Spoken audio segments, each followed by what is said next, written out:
What's up, weirdos? What's going on, guys? Okay, so market, a little bit of a correction. If you recall yesterday, guys, in the live stream, I had said somebody had asked me about whether they should be DCAing yesterday, and I said it might be a good idea to wait until today to deploy your dry powder because I figured we'd probably have a red weekend followed by like we saw last week and the week before, we saw a bit of a red Friday, a deeper red Saturday, followed by a massive green Sunday, and then a red Monday, and then a green rest of the week is how it's played out the last couple of weeks. So I wouldn't be shocked to see something very similar take place this time around. Um, so tonight, obviously not financial advice, guys, but tonight for me, I'm going to do a little bit of DCAing. I'm going to top up some more bags.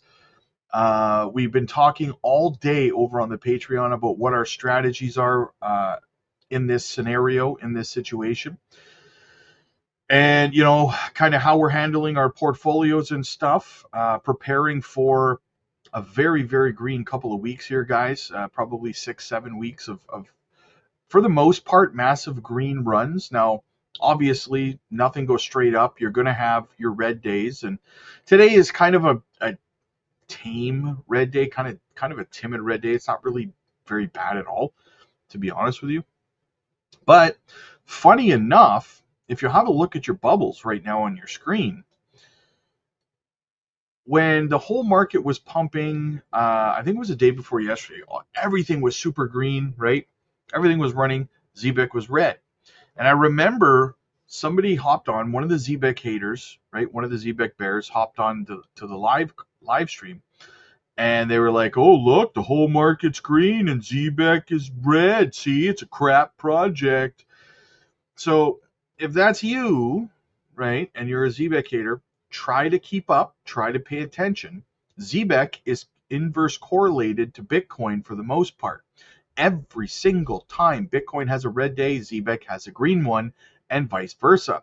So it's funny that those people, they hop on and they say that stuff when Zebec's red and the market's green, but when the market's red and Zebec is green, they're nowhere to be found. Again, guys, that's why you can't pay attention to stupid people, right?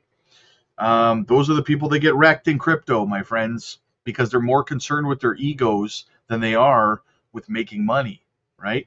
It's become a social experiment to them, right? They need to be cool and popular instead of make money. So if we look across, guys, have a looky-loo. Zebec up almost 20% on the day. We're going to have a look at the Zebec chart in a few moments. But first, as we always do about this time, Jasmy down 2.2 on the day, up 18.5 on the week, 34.8 on the month, but down 38% on the year. We're even in rank at 94, $838 million market cap, and 85 million in volume. Swift Coin down 2.5 on the day, up 11.5 on the week, 7 on the month, and 204% on the year.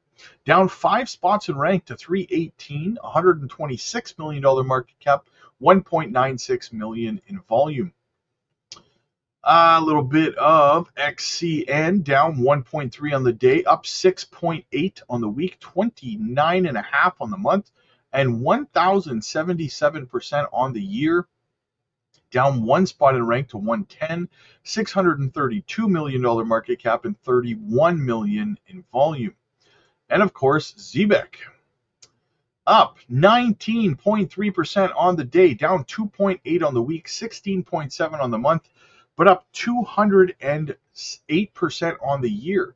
We're up 22 spots in rank to 183, $295 million market cap, 31 million in volume. XRP cooling off a little bit from yesterday when it broke through, made a brand new all-time high. You love to see that, guys. You love to see it.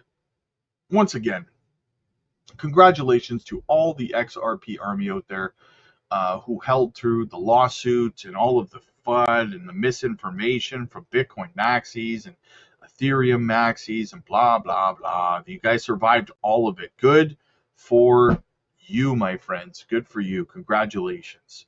I'm one of those people, but it's all good in the hood, right? I'm one of the people who held. I'm not one of the haters. I guess I should clarify that, right? All right, so Bitcoin still ping-ponging inside of this bull pennant that we got going on. This could be a nice move, guys. This is going to be a nice move to the upside. I think when we finally break through this resistance at $120,000 and close above there, we're going to have another move like this. It's going to be another violent move to the upside here in rather short order, in my opinion, guys. Now, if this plays out similar, roughly, you're going to be looking at a break of about, you're going to be up, you could be up somewhere around $130,000 on the breakout, right? So absolutely fantastic, guys. Barring something bad happening, I mean, I keep saying that we could come down and fill the CME gap. I talked about it earlier today. We could fall down here and do that, but we're going to have to lose this bull pennant structure and invalidate it for that to happen. Right now, as it stands right now, we're in a bullish structure, right? That could change. So on the downside, as I talked about before, we could come down, fill the CME gap down here around 114,000. Maybe we would have to fill it next week. As I said before, you can't fill a CME gap on the weekend, so we would have to fall down here on the weekend, creating another CME gap at 117,000, and then come back up again, filling both CME gaps right next week if we came to the downside, or we could break to the upside out of this bull pennant. Snap through 120,000, might meet a little bit of static here at 125,000 because it is a psychological level, right? People tend to like those round numbers for profit taking. So you could meet a little bit of static right here, 125, and then you break up to around that $130,000 level, probably before the end of the month, right? So something to be aware of, guys. If we do come down, however, that could push the $130,000 level obviously out for an extra week or two, could push us backwards a little bit. But either way, guys, our timeline for the peak of this cycle has not changed. It stays the same. And we're starting to see some signs. We're starting to see some signs that we saw in 2021. Now this year, I wanted to show you guys this because now, you guys have probably seen this around. That's obviously Brad Garlinghouse, right?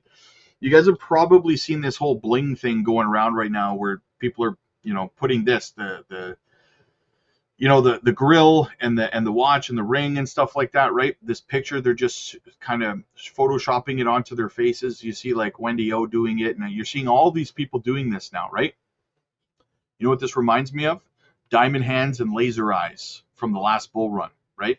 This is starting to get the same kind of momentum as diamond hands and laser eyes. We're starting to see signs, you guys, that things are about to go nuts, right? You're starting to see media shilling crypto all of a sudden, right?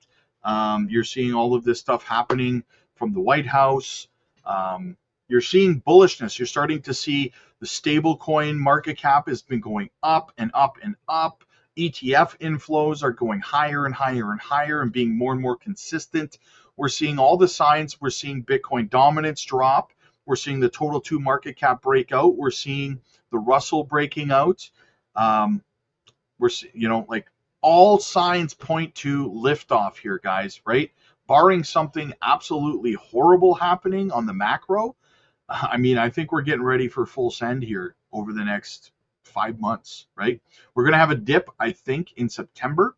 We're going to see a correction in the market, and that correction in September is going to make a lot of people with no experience start telling you that August was the top, right? That's what's going to happen. The correction in September could be for Bitcoin as deep as 20 to 40%, okay? And that is why when that happens, a lot of people who are not educated in crypto, who are making YouTube videos and stuff, are going to start saying August was the top. August was the top, right? It's going to shake a lot of people out in September, and then we're going to go for the blow-off top October, November. That's how I see things playing out here, guys. But as always, I want to know what you think. And listen, if you need help navigating this market because you've never been through a bull run before, get over to the Patreon, guys. We will help you create exit price points and profit-taking plans for your portfolio to make sure you are leaving this market with your profits. Nothing is more important than that, obviously, right? So invest in your education. It's less than a cup of coffee a day, right? To learn how to do this properly and make life-changing wealth, that's a small price to pay. So check it out, guys. The link is down in the description. We're live there every single day. We have exclusive live streams with special guests, Rule Black and Max from Maximus Crypto. On Thursday nights, we're live every other day as well. We do daily altcoin picks, microcap gems, mentorship coaching calls, everything you need, guys. All the tools you need to succeed in this space for less than a cup of coffee a day. Check it out. All these other content creators are charging you over $100 plus a month. I want you to buy me a coffee every day. That's it. Check it out, guys. The link is down below in the description. Click like if you like this video. Click subscribe if you really liked it. I'll see you guys in the next one. God bless.